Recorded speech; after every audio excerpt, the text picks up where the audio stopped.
The Dark Tower, the Wheel's Shadow. By the Will of Gan and the Turning of the Wheel. Chapter 1. The Boy and the Dead House.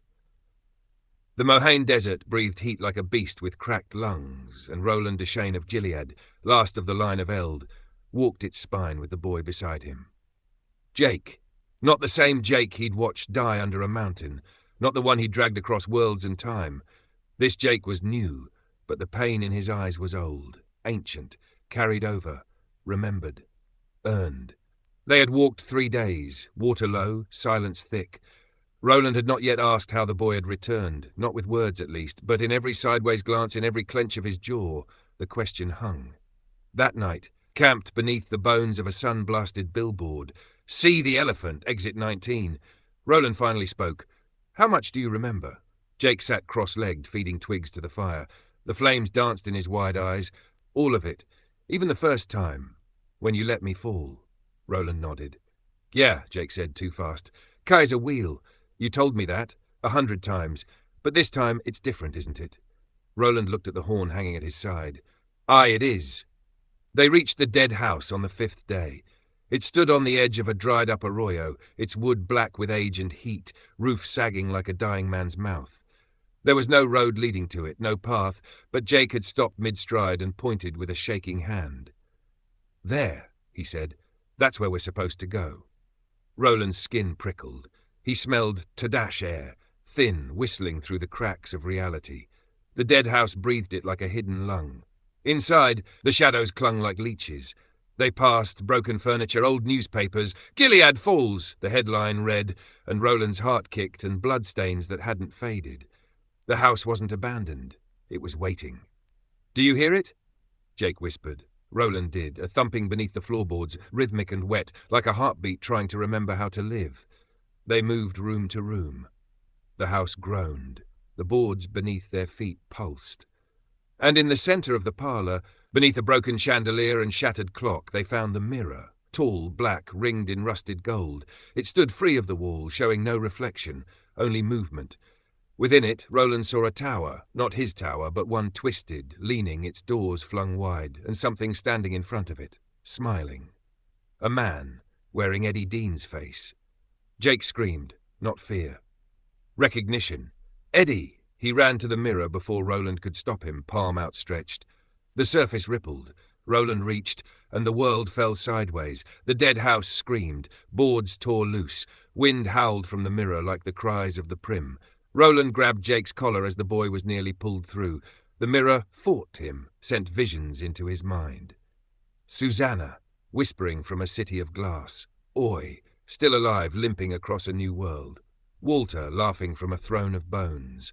And behind them all, in the tower's eye, a shape Roland had never seen. Not Crimson King, not Walter.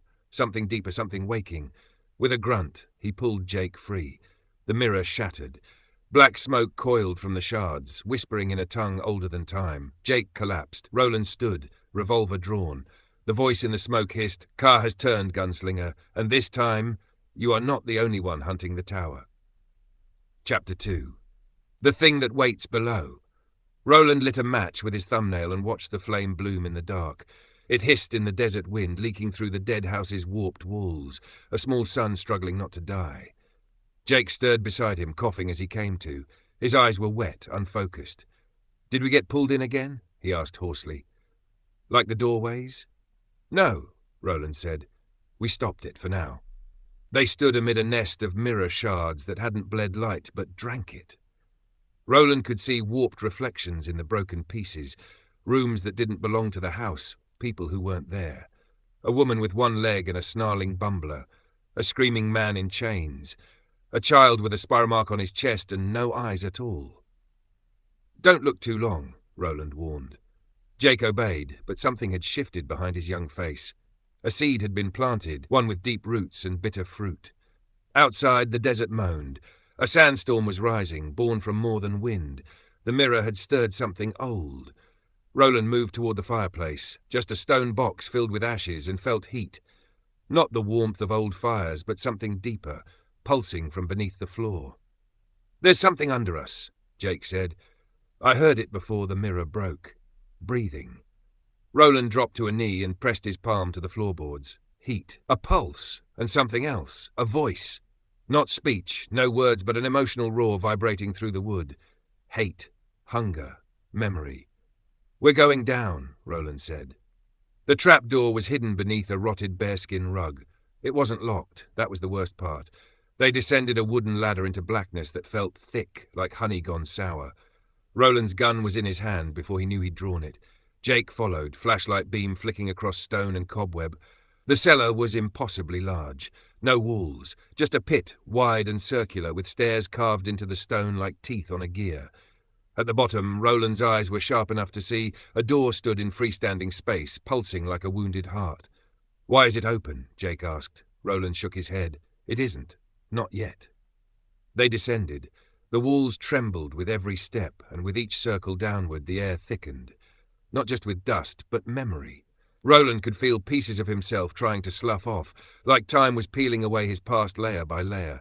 He saw Cuthbert's laughter, Alan's wide, frightened eyes, Susan screaming his name from a pyre. He kept walking. Jake stumbled behind him, gasping. "Roland, I feel him. Eddie. He was in that mirror, but something's wrong with him." Roland stopped. Jake's voice was trembling. "He's not Eddie anymore." They reached the bottom. The door was made of iron and bone, grafted together with wires that pulsed like veins. Above it, carved in a circle like the tower's eye, was a single word in high speech. "Remember." Roland touched the door. It opened. Inside was not a room but a space that bent perception, curved logic like steam bends glass. And inside that space, chained to a pillar of stone, was a man. Skin like melted wax, hair in tatters, eyes burned out, sockets black. He raised his head at their approach and smiled. "Roland of Gilead," he rasped. Jake stepped backward. "What is it?" The thing spoke again. "I've been waiting, loop after loop, tower after tower, and still you come. Car's fool, the tower's dog." Roland raised his gun. "Name yourself." The thing's smile widened. "I am the one left behind. The echo in the scream, the shadow of your shadow." "I didn't ask for riddles," Roland said. "I asked for a name." The thing stood. Its chains clanked like iron memories. "I was once Walter. I was once Martin. I was once what you feared. But when you erased me from your loop, you left a wound in the tower." Its body began to glow, faintly red, as if lit by coals inside, and something filled it. It looked at Jake now. He knows, the boy. He remembers, all of it. Jake looked up at Roland. "I saw it, Roland, in the mirror. There's a second tower, a broken one, and it's bleeding into this world." The chained man opened his mouth wide, and inside was another mouth, grinning. "The tower is multiplying, and some doors don't close." Roland fired. The bullet struck flesh and passed through. The thing collapsed, laughing. As it hit the stone, it burst into flame, and from its ruin came a smell Roland hadn't known in years. Roses, burning. They climbed out in silence. The storm had passed. The house stood quiet again, as if nothing had stirred its rot. But Roland looked at the horizon, and what he saw made him draw in breath. A beam in the sky. Bending, not breaking, not yet. But bending. To be continued in Chapter 3, The Road to Monastery Rock.